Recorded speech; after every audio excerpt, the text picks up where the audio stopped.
Hi, this is Diana covering Survivor South Pacific Episode 11, Season 23. The numbers are getting longer and bigger every time we do this. Okay, so today we got to see some chinks in the family armor. Albert has a nickname, and of all people, someone we barely heard utter a word started speaking in full sentences on tonight's show. His name is Rick. He has a mustache. Occasionally he wears a hat. You know, I've been saying this for weeks and weeks. Who is that guy? Anyhow, Rick has called Albert Prince Albert because he lays around and does nothing at camp. Albert thinks this is a strategy, apparently pissing everybody off while they're working and he's laying in a hammock is more strategic than getting the clothes cleaned and the food caught and the fire burning. So, okay, Albert, we'll go with that for a while. Let's see how that works out for you.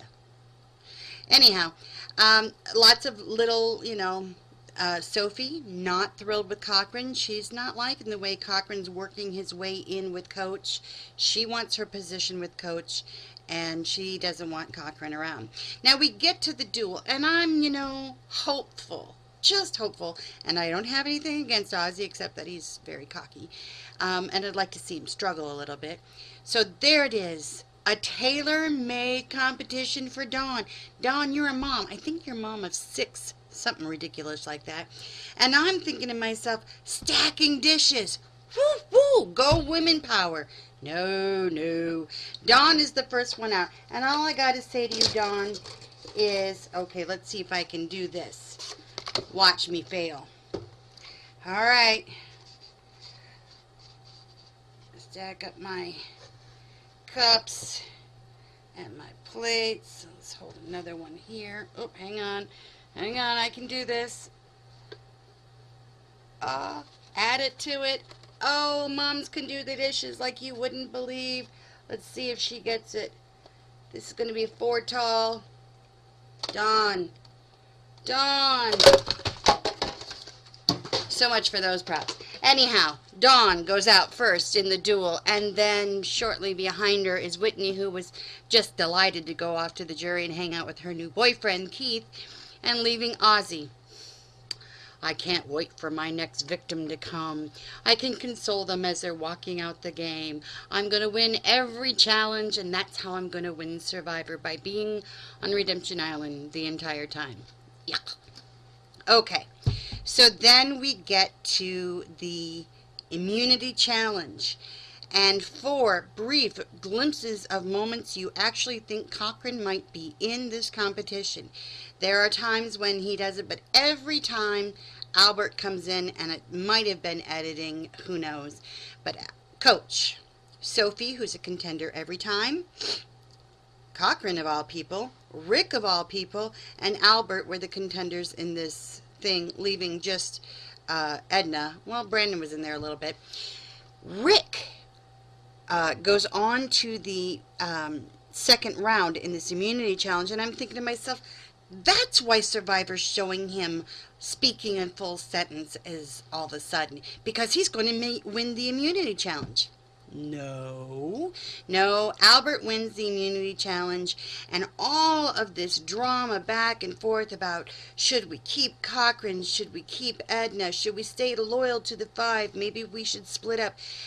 Every single week the same thing happens. We have this long discussion where Albert's off and going on this direction, Coach is going this direction, Sophie's flitting back and forth between the 2, Rick, who knows what he's doing, Edna just wants to stay on the island, and in the end, nothing happens except what the original roll call is. It was Cochran's time to go. Off he goes to Redemption Island, where he says to Ozzy, do you think I have a chance of beating you at the duel? You didn't really say that. I think dementia set in, Cochran. So, important fact. Albert has been courting jury votes from day 1. If he gets to the jury, he's a dangerous guy. Or not the jury. If he gets to the final 3, he's a dangerous guy. He bought, basically, or at least attempted to buy, Cochran's vote by saying, I want to keep you in this, and I'm giving you my reward from my immunity challenge. He gave it to Coach, and he gave it to Cochran. Coach wanted to keep Cochran too, but in the end stayed loyal to the family. Cochran, little devil, he he lied to everybody and told him that his birthday was this week, and that was the reason he would like to stay an extra day, and that got him a free reward from Albert. But he also compared the Upulu tribe members to the Manson family. Now that's a bit of a stretch there, Cochran, but now that you're sitting on Redemption Island and thinking about how in the world you're going to beat Ozzy, this ought to be a good one. Maybe Ozzy can feed you and get some meat on those bones. So Cochran is off, and he is going to be the next victim.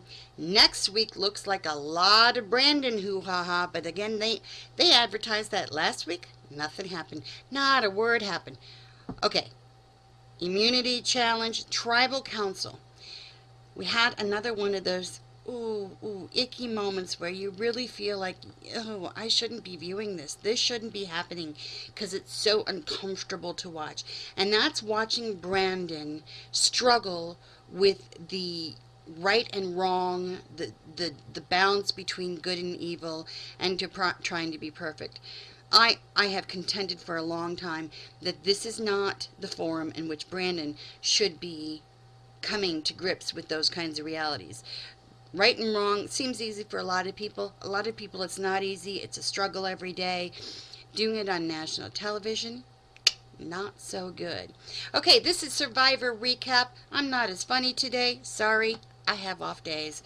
I hope you come back next week to watch Survivor, the recap, episode 12.